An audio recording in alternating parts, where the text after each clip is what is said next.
Ladies and gentlemen, welcome back to Ball Watching. We have a rubber match extravaganza of a preview to bring you all today. It's going to be fantastic. It is the final, at least for now, time that we play Sporting Kansas City for the season. But Justin, we could be in for a tasty playoff matchup if they pull their ish together on this final run, and hopefully that does not start on Saturday.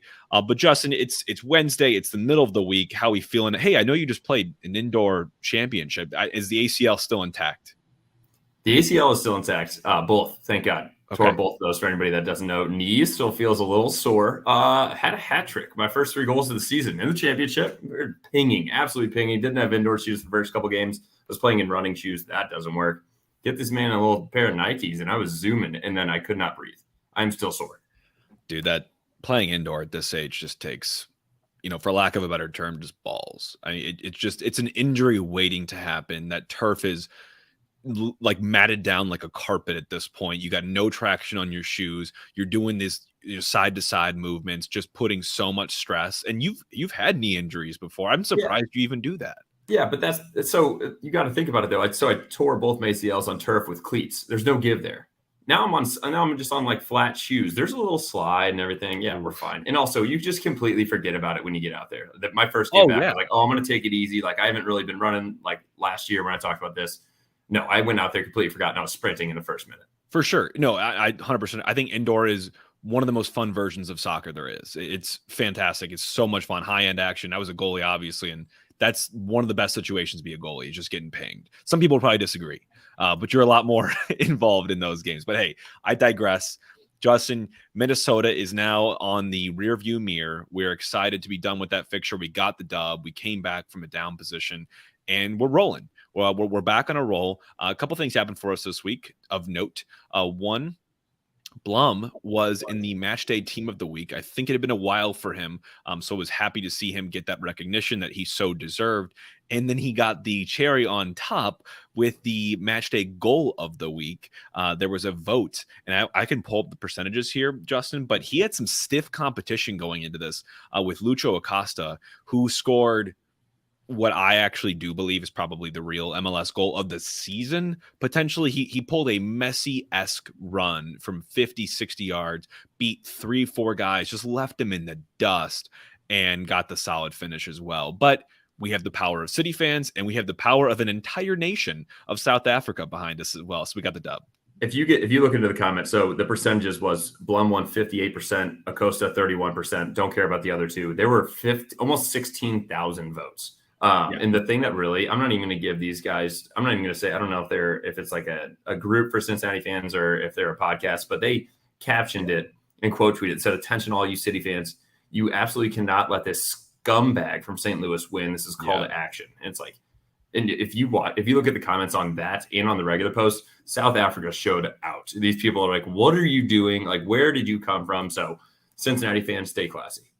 Yeah, I feel like it was one of those things where like they said that they probably didn't mean it to that extent. At least I hope not. But then they just had to die on that hill, and they continued to. But we obviously showed out, and so did South Africa, giving us the tailwinds. We needed to get Blum the dub. So proud of Blum.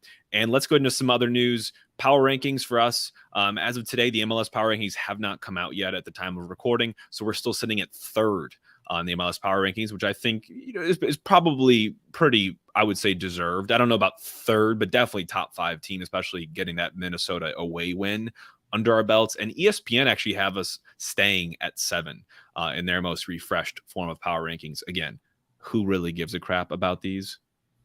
Back to it. MLS came out with it, though. They just did. We are 2. So they just did. Okay. We are 2. At time of recording, they did. I just wanted to check because I thought I might have saw it this morning. We are 2. MLS, let's go back to it again. Stephen A. Smith, stay off the weed. How are you putting a 7th in the MLS? That's absolutely absurd. It's shocking. It's shocking. Otherwise, I'm seeing some other writers, though, qualitatively, giving us some praise. And you get it sporadically because of just what we've been able to do all season. But I really like this quote from Sam Jones, who's an MLS soccer writer. And he said, quote, "Throw out the underlying numbers and concerns about their ability to make it through the playoffs and just sit back and appreciate it for a second.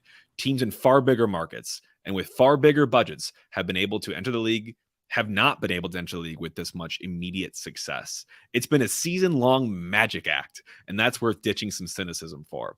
This year, St. Louis team has been special. And considering the limited number of expansion teams on the way in the future, it's likely they'll hold the record for the first-year wins for maybe ever.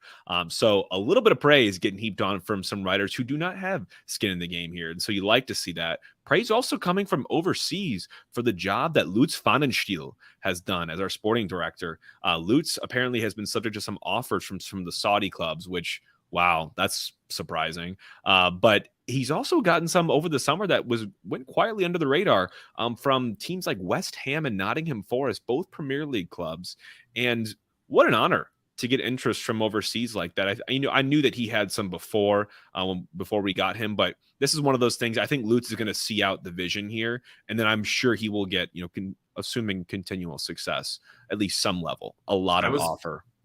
I was talking to Lucas Bigford, shout out to him in the EY office. I think it was yesterday or the day before, and talking about how teams are just going to stop answering our phone calls, or when they do answer them, they're going to say, "Who do you want?" Hang up and immediately start that player, because Lutz is finding these guys out of the woodwork and seeing guys that are just underutilized and that these teams are paying attention to, and they need to start paying attention. So I don't know if Lutz is giving away any secrets. Maybe right now we just say, hey, let's calm it down and not ask specifically for guys, but he has just been absolutely a magician for us.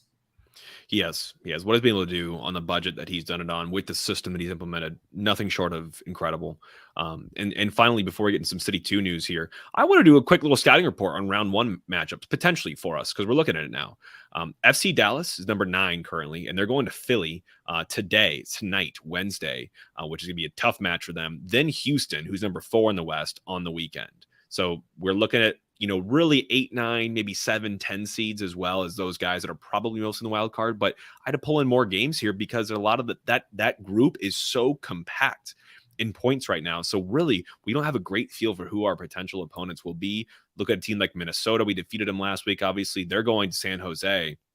Only 4 points separate those teams, and Minnesota has 1 game in hand. So they could make a leap this weekend.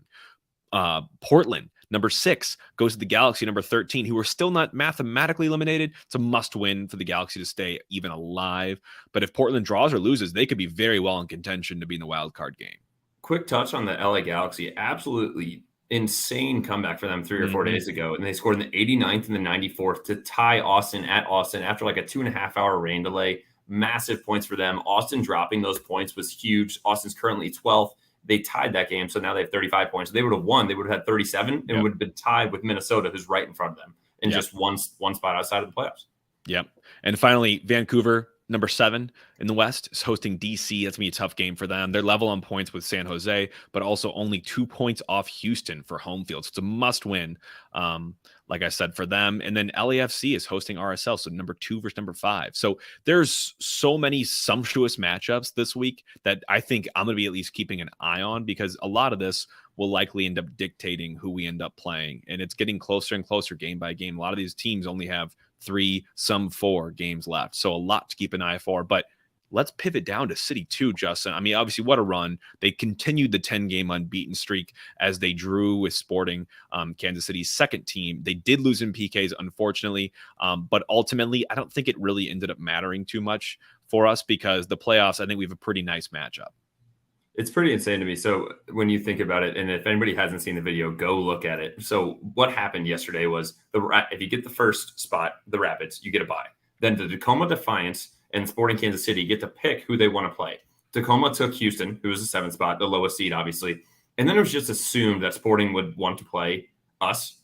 Or honestly, they would probably assume they want to play the Earthquakes, who are the 6th spot, and just make that easy right there. They chose Austin, who has been pretty much leading that conference for a while, or that division. And so that, what that means is Sporting number 3, pick number 4, Austin. That means we're number 5, and we get to play number 6. You know what that means, Jake? We are playing the San Jose Earthquakes at home Sunday night, 5 p.m., $13 tickets. That's how much a beer costs. This place is going to be absolutely rocking. We're going to have well over 10,000 fans, and I cannot wait for it. And Lutz, looking at that video, we tweeted it out. So if you want to go check it out, you can go check it out. His reaction to Benny Feilhaber, who's Sporting KC's 2's coach, picking Austin over us or the Quakes. He literally leaned back in his chair. He was shocked, but I think in a good way, because he said he booked the bus already. They were ready to go play KC again, and then that would have been very fun to watch. Don't get me wrong, but for us now to have a home fixture, it's incredible. The boys deserve it. And it's cheap. Go to City Park. You haven't been there yet. This is no excuses. And when you're watching the video, watch the response of the Earthquakes coach. He is literally quaking. Like, I'm not kidding. He's like, "Oh yeah, this is a surprise, but we're looking forward to the challenge." Like, no, you guys are absolutely done. It's gonna be okay. Yeah. He's like, "Oh, our boys are ready for the challenge." Like, no, you're not. You have no clue what you're walking into. But Jake, as we round all of that out, before we get into Sporting Kansas City, yes, we're already 10 minutes in. Have some giveaway news for you guys. So obviously, we had the giveaway for the last game. Total goals 3, which I want to say was likely the most guessed answer by everyone. So this took me a second to put all this together. So hang with us for a second. But as I share my screen, we have a random generator, a wheel spinner right here. So I will click on this. And this is everybody that entered. I want to say we have like 80. And this has Twitter or X and Instagram. Oh. St. Louis again? St. Louis again. That's the handle on the guy's Twitter. I promise it's not their actual account. So congrats to St. Louis again on X. And I remember when I was looking at this and I was typing all these out individually. That is correct. So awesome. St. Louis again, $50 gift card to the pitch. Congratulations on guessing that number right. But Jake, that's not where we're stopped. We love giving. It's not even close to Christmas yet. But guess what? We have another giveaway for you guys. Looking at this, we were doing a thing with Sports and Social. So if you go to their Instagram, I just put it up on our Instagram today, and you put it up on Twitter, Sports and Social is doing a giveaway for 2 free tickets to Saturday night's game for Sporting Kansas City. You know that the prices for this, that is just to get in the doors, $180 at the fees. This is almost a $400 value. The only thing you have to do is go to the post that they share with us. So you can go to our profile or theirs. You follow us in Sports and Social. You like the post, and then you tag a friend and tell them why you want to go to the match. And then they will ultimately then pick this goes through Friday at noon, so the day before the game at noon. Like I said, probably well over a $400 value for this. Absolutely insane that they're doing this, and couldn't be happier to support another bar. Oh my God. Yeah. I mean, it's September 27th. We're 3 months out from Christmas, but Merry Christmas to the ball watchers, dishing out gift cards to the pitch and tickets to the most sought after match that we have at home this year against Sporting coming up. So yeah, no excuses, everyone. Make sure you follow the show. Make sure you follow Sports and Social, like their posts. We'll put all that stuff out there so you know how to enter. But I mean, free tickets to one of the biggest games of the season. That's fantastic. Yeah. This one's going to blow up. Well, you know what else is fantastic? A chance to play a rubber match against your rival. And we have a chance on Saturday to play Sporting Kansas City once again. Just a quick reminder, Sporting has been around since 96 as one of the charter teams, so not an expansion team. They were initially known as the Kansas City Wiz. They do play across the actual state in Kansas on the Kansas side, so they are not a Missouri team, and they don't deserve to be. And really, this team, actually shockingly, Justin, I was looking for some new content to throw in here. They have a pretty good, I'd say, history. They've won the MLS Cup twice in 2000, 2013, Supporter Shield a couple times as well as U.S. Open Cup. And I was actually there for one of the U.S. Open Cup wins. But shockingly, Kansas City has the 8th highest payroll in the MLS. And that might shock some folks. So you think of some bigger markets. There's plenty of them, more than Kansas City and St. Louis. But they'd shell out about $15 million a year on their payroll for their team. Compared to us, basically less, like a third less than that. We shell just under 10. So a little bit shocking there, surprisingly. Otherwise, St. Louis connections, I misspoke last time, Justin. I said Ezra Armstrong plays for the Swope Park Rangers, or they're Sporting Kansas City 2 that used to be Swope Park Rangers. And I actually meant Vitor Diaz, who was also a big part of City 2 last year, and he made the transition over to the dark side for Sporting.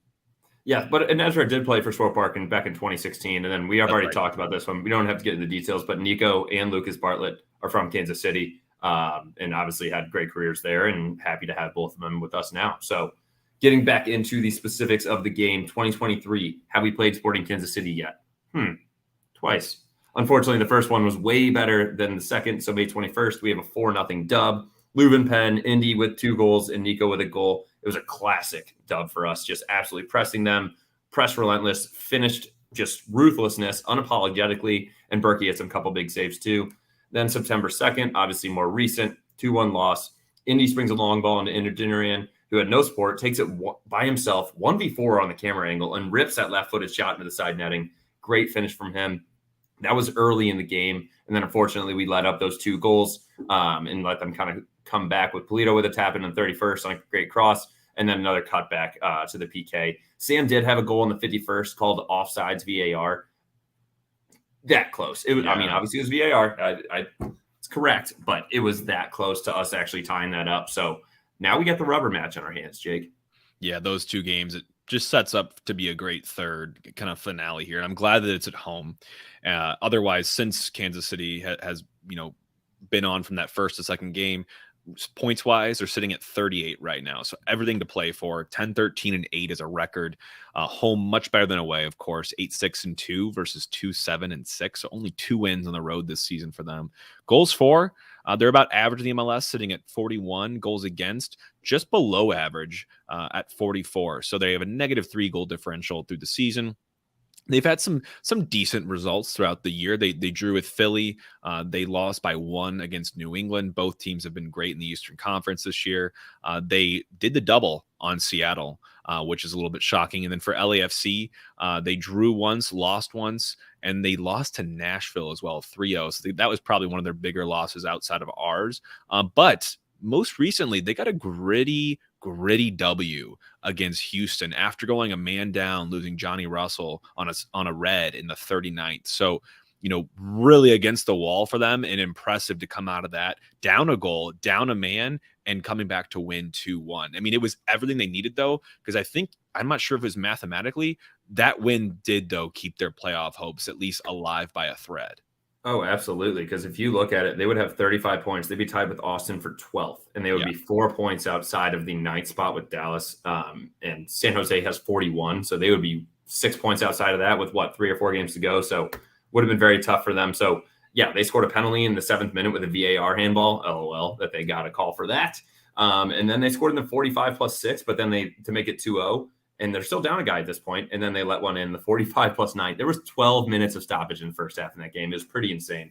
But now looking at their magic number, which I'll go through quickly, 38 points, 1.23 match per game, only 3 games left. If they want the wild card, they need 8 points out of those last 3 games.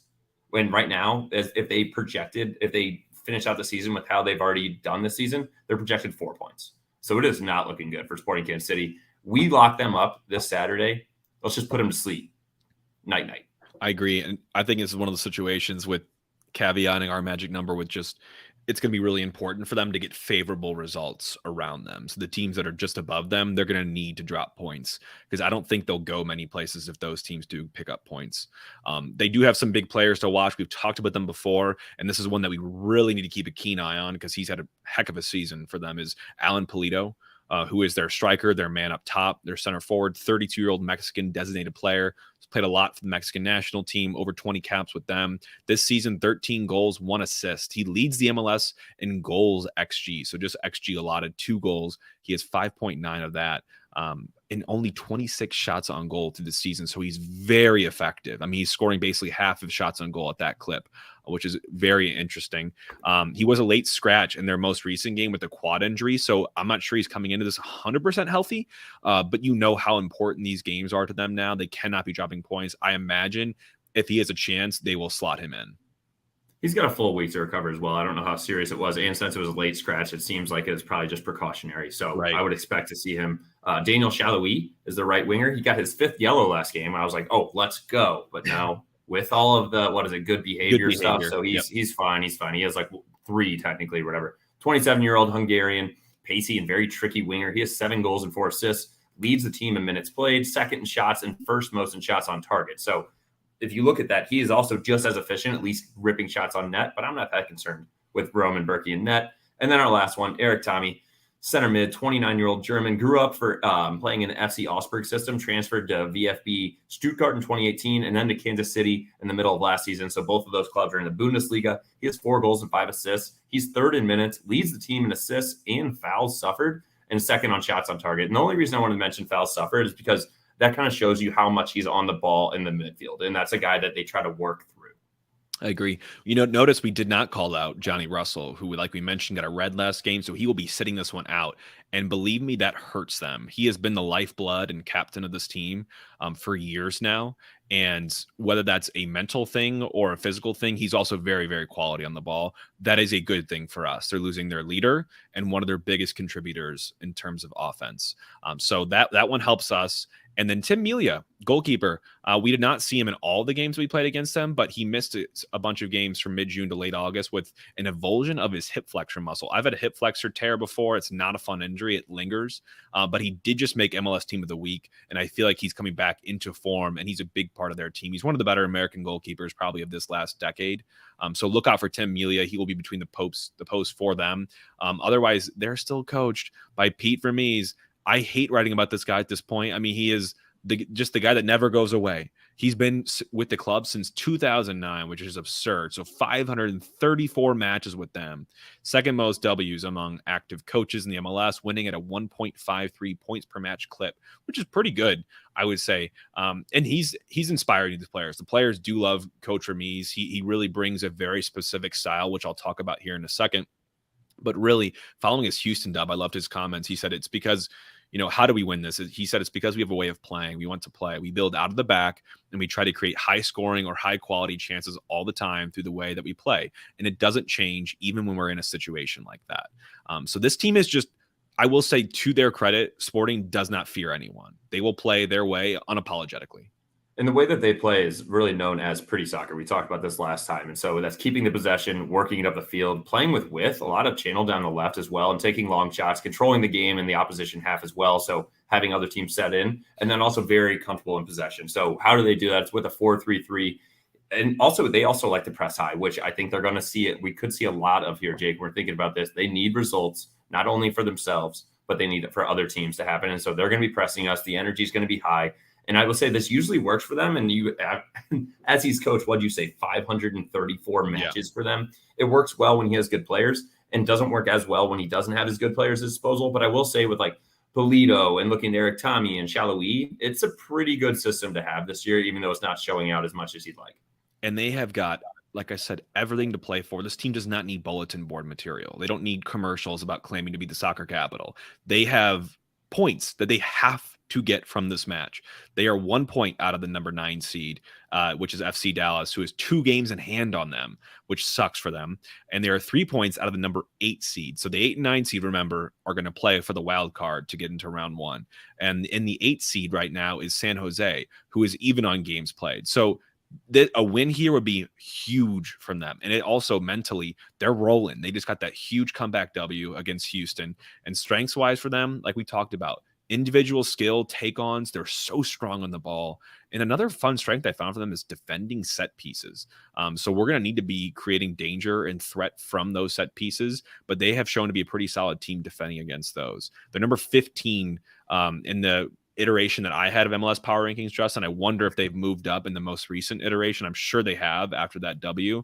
And while you're doing that, away form, though, nothing to write home about.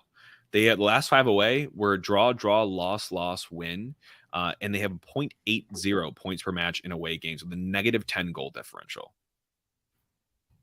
Yeah, I really don't care where they're at in the power rankings because, in my opinion, they're not in the playoff spot. So whatever they want to say there. But yeah, they're scoring. So offensively, they're scoring 97 minutes or a goal every 97 minutes. Not great. 38 of their 4-1 goals are inside of the 18. So not a whole lot of shots coming outside the 18. Number 8 in shots on target. Number 3 in average shot distance for 19 yards. And in my opinion, some teams like to play that way, but when they're trying to play pretty soccer, I think that just means they can't get shots off and that are ripping them from, and they're getting a little impatient and hitting it from outside of the box. Number 2 in goal creating actions from take on, and I believe last game was number 1. Yep. So that's another one. We'll talk about a keys to the game, how we're going to defend that. Next highest source from goals is follow-up shots, which is not something that Mr. Roman Berkey gives up very often. And you know that, like you said, Jake, Rome's going to be even hungrier than he was from the last game when he did not grab that slippery ball. So he's going to be absolutely locked in. They average about 50% possession. Don't care there. Number 2 in progressive passes and number 5 in progressive passes and 2 in progressive carries. So a lot of dribbling and taking guys on one-on-one is something just important to note. And lastly, they're top 5 in switches, crosses, and corner kicks. mostly in swingers. That's the one thing that I think we really need to watch out for, because I feel like that's been a little bit of our leaky side of when our press is up, making sure that we shift quickly back to the other side. And in terms of when you're going to hurt this team, 27, and when they're going to hurt you, over a fourth of their goals come in the last 15 minutes of the first half. And then 20% comes in the first 15 minutes. So like I said, a big first half team. You've got to shut them out on the first half. And they're a big creating team. They're number 8 in XG, but their output is less. They're about average when you look at actual goals for in a game. Some newer stats on this team, they move at a slower speed of attack than we do. They move at 1.71 meters per second in their direct speed. We move at 2.16. And you might think to yourself, oh, those are pretty close. They're actually not. Kansas City's on the opposite side of the quadrant as us. They are a very slow and intricate team compared to our direct and fast. They have a lot more passes per sequence. They average 3.9, which is the 4th most. And then in terms of timing, they usually have at least 11 seconds on the ball, which is the 3rd highest. So this is, like you said, a very pretty soccer team. They build up. They have tons of 10+ pass sequences, where those are very rare for us. So it's a tale of just very, very different spectrums. Or here, if it's on the same spectrum, you have Kansas City or LAFC or Minnesota on one side, and you have us on the other side. And Minnesota is maybe not so much that, but LAFC is a team kind of like Sporting, where they'll be very comfortable looking for their perfect opportunity in and around your 18 and your defensive third. But they can also hit you on transition as well. That's just not what they're known for. I don't know if that style is going to be in this game, Jake. Just with it being a rubber match and in St. Louis, they need the points. I think this is going to be a gritty and very physical game. We'll talk about that a little more as well in the defense here. So their XGA of 1.26 per 90 is number 2 in MLS, which is great for defending. Their 1.42 goals against every game is pretty average. Specifically on their waveform, their 1.41 goal XGA is number 6. And 22 of their 44 goals against come away on the way, which is about half. So nothing too notable there, but I will say, so goals against, when can we hurt them? 20% is from the 16th to the 30th, 18% from the 31st to the 45th. And then for the 46th to 60th and 61st to 75th is like the middle of the game where they give it up. So I would say, more importantly, what is that? That's 38% of the goals come in the first half from them. It looks like it could be a pretty high scoring first half. Yeah, first half over could be interesting. I did not look at that line before. Plus 145. I just pulled it up as well. There you go. I like that. I might have to add that to mine. They concede about every 56 minutes. They don't average a crazy amount of shots on target against, but they're, I'd say, falling right in the middle of the pack. Most of their tackles, like where they engage with their opponents, come in the middle and attacking third. So they're not really a low block team. They engage a little bit higher up the field. But I would not say they're as pressing as we are. And they look to win the ball back quickly. Number 2 in interceptions, I found. They allowed the 3rd least amount of XG against from set play. So like I said, very good set piece defending team. In terms of save percentages and saves, it's hard this year because Tim Melia has been out for a good chunk of it. So I'm not going to judge them too much on that, even though they're about middle of the road there. They do have a positive 1.2 post-shot XG minus their goals against. So they have had over the course of the year slightly above average goalkeeping. So kudos to them there. But keys to the game, Justin, how do we beat them? I think it's important to start with context, and the context is home and away. We're the number 6 best home team in the league. They are the number 18 best away team in the league. So you have a favorable matchup there. Start there. Last 5 for them, they've been rotating win, loss, win, lost, win. So they're due for a loss if we're following that trajectory. And then really, though, for them, after the League's Cup, they exited in the round of 32 there. They've won 4 out of 6. And their 2 losses were to some respectable teams, Inter Miami and Nashville. So this is a team that's very much on the bounce. Yeah, and it's going to be a fantastic day. Like we already talked about, being a rubber match. And for that, obviously, they beat us at their home. We beat them at our home. That's why we got this 3rd game, Jake. We deserve to knock this out. 87 degrees and sunny on Saturday. It'll be a 7:30 p.m. start. Be a nice, warm fall night.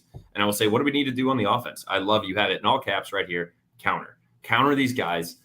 Press them strategically as well. So they will try to possess. We can't get out of a loop where someone just tries to go on their own. If we're going to do it, we all go together and we all pinch up and do it at the same time, and press in numbers and press in often, just like we did last time we played home in May. It worked out so well for our 4-0 game. I will say, once we press them, turn it over, and then hit some shots and follow up. KC does not keep a lot of clean sheets. We have some great finishers, but not only that, the amount of cleanup goals that we've done this season, just from Nico did one on his own when he shot 10 around, spun, finished it. We just had a cleanup goal the other day as well with the Klaus header to keep us on the board. And so that's one of those things with this team is once we're pressing, go at them. Don't try to possess it. Don't try to work it back through them. Let's just take these guys one-on-one and finish.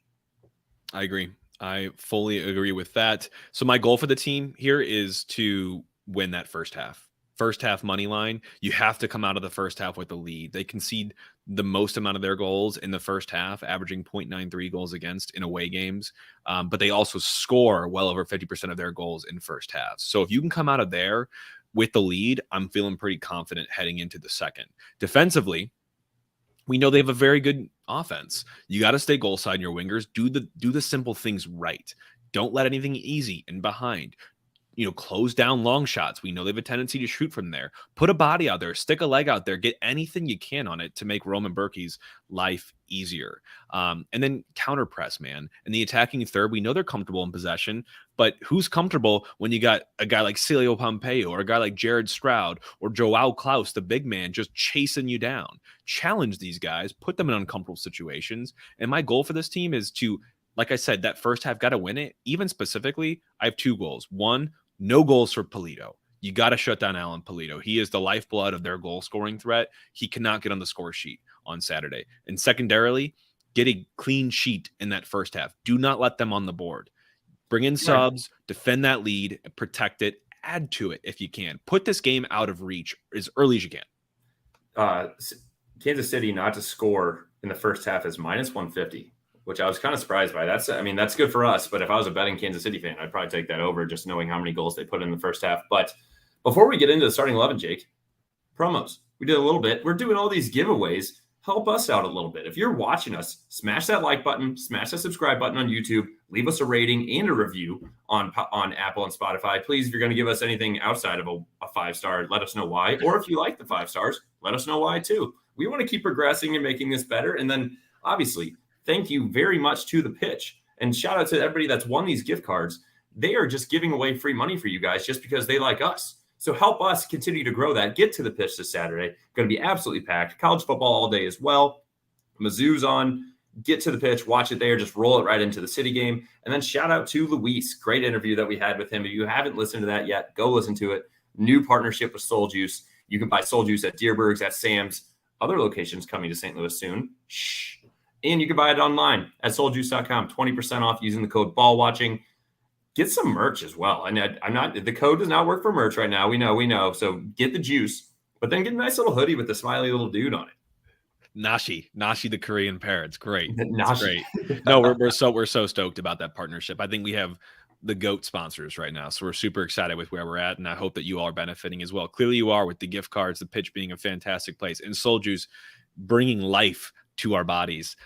Justin, what bodies are going to take the field for us on Saturday? We talked about it has to be our best 11, assuming everyone's healthy. I haven't seen any new injury reports recently, but I did, just a little side note before we build our 11 here, is I put out a poll after our conversation on a last pod about who's the best right back. Who are you going to play?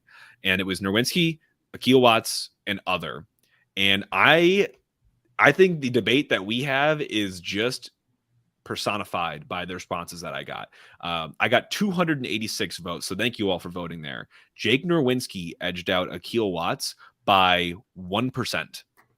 He had 48.6%. Akil Watts had 47.6%, and other had 3.8. I wonder who people would select for other. But I will say a lot of people said it depends on who's on left or who else is around him or who the opponent is. And I fully agree with that. I think there are matchups that we could tailor those selections for, but I did like to see that Jake's getting some respect. People are noticing his uptick in form, and his dad followed us on Twitter. He obviously loves the Jake Nerwinski compliments and kudos. So I think, Kevin, welcome to the show. I will say, Jake, so if you think about the numbers on that quick math guy, 1% is 3 votes. So that shows you how tight this is if you round up. And then the other is 6 votes. So out of a total of almost 300 votes, we had 9 people that was pretty much deciding all of this. So thank you guys very much for getting out to do that. And yeah, what's up, Kevin? And with that, Berkey in the back, Jake Nerwinski on the right. I'm going Nilsson and Parker back in the center back, assuming Nilsson's made a recovery from the strain. I know he was just nursing that groin, still back to full recovery. Left, I'm going to Markinick. I think that's even more important when you don't play Akil Watts on the right. You got to have someone that can go forward a little bit more on the left side, even though Jake can play quality balls as well. And I'm going to go to Blum Leuven back in a double pivot. And then I'm going to AZ in the middle at the spear of the midfield. I'm going to Jared Stroud on the left, though I could see maybe Carnell opting for a Thorson or a Celio potentially out there. And then Alm made the bench last game. If he's made full recovery, I'm seeing Alm slotted at the right. If not Alm, I'm seeing Indy go get a chance on the right flank, and then the big man Klaus up top. That's my 11. I'll agree with you on everything. Backline, and then Leuven and Blum in front. I will say I'm going automatically to Stroud in this one. This one is a very Stroud game. This pesky. He knows what this rivalry is. He's going to get underneath these guys' skin. He's going to take these guys on, and he's going to be flying around. So I want Stroud. You already know that I apologize, AZ, but I'm going Nico underneath of Joao in the middle. I need that connection. Let's spark that back up, and the perfect time to do it back at City Park against these guys. And then on the right, I'm going Indy. All made the bench. Even if he's healthy, though, Jake, I don't think he's getting a full 90, so he's not going to start. Would like to see him, knowing that he's been doing a shit ton of crunches, I'd hope, with all this ab injury. But that's what I'm going to go with. All right. And predictions and Grahammers, Justin. I am going to lock in a 3-1 City win. That's what I'm going for. I love that score line. I feel like our team likes that score line. And bets wise, you're looking at City with plus 110 right now, Sporting at plus 200, draw at plus 255. The over under set at 2.5, over being minus 155, which I'm a little bit surprised about. I thought that'd be a little bit juicier. And then the under 2.5 at plus 120, because I feel like this game's going over, and that's made evident by my Grahammer. My parlay, this is my leading bet for this game, is a parlay of both teams to score and over 2.5, which is at minus 125 right now. Both those bets hit very frequently with these teams, and in a game where everything's on the line, I see goals and I see both teams getting on the score sheet. So I'm absolutely going with a 3-1 dub as well. Jake, I'll give you a little thing of a sprinkle you should put on there. Do you know what predicting that correct score is odds-wise for a 3-1 City dub? It's crazy. 45-1. $5 wins you $225. I will be doing that. Yep. And then I will also just be taking City's team total over 1.5. There's no chance that we're only scoring one goal in this thing. The only hesitation I have on your both teams to score is that without Johnny Russell, I wonder what type of team this is and how they're going to bounce back from that. And I would love to see a shutout from Mr. Hungry Roman Berkey after giving up that penalty kick on the last game. And now we got a full healthy back line. I'm hoping, knock on wood, that Joachim Nilsson is healthy. So if we have a full back line with a pissed off Roman Berkey, with Blum, who's feeling himself now, and Leuven, who's just as hungry as ever right now, I'm feeling pretty good about our defense, but I'm still going to go 3-1 as well. So big chance for the team, big chance to play your first choice 11, get some chemistry flowing between these guys as you head into your final couple of matches before the playoffs here, because it's right on the doorstep. So I really, really want us to get our foot right. So this is a fun game. I hope everyone just enjoys it. You don't get to do this very often. It's a rubber match. It's against your rivals. The third game of the season against them. You're home at City Park. It's going to be a gorgeous night. That combination just isn't going to happen very frequently. So I encourage everyone going to the match, take advantage of it. It's going to be awesome. It's going to be a great night. Let's put a smile on our face. Let's make City Park a hard freaking place to play at. We do that every night that we have matches there. So let's do it again, and let's make Kansas City a little welcome into hell. Second to last home game for us, Jake, of the regular season. We will have one in the playoffs. I promise you that. But I will say, get to City Park weekend, 7:30 p.m. Saturday night. Get there. Go to the pitch before 5 p.m. the next night. $13 to go see our City 2 boys absolutely destroy the Earthquakes. And if you want to, just a little St. Louis plug. Urban Chestnut has their Oktoberfest in the Grove, not too far from the stadium. If you want to do that on Saturday, so you can just make a whole little St. Louis day out of this weekend. A big city weekend. Great weekend to be a St. Louis, and let's hope we can cap it off with how about a double dub from the first team and City 2? That would be incredible. Let's just go ahead and mark that down. But Justin, I mean, I have little words right now because I'm just so excited for this weekend. It's going to be great. Something we've looked forward to for a very long time now. So with that all, thank you all for joining this preview. Appreciate you all tuning in and listening. We'll be back on Sunday with a full recap of what's hopefully been a momentous night. But until then,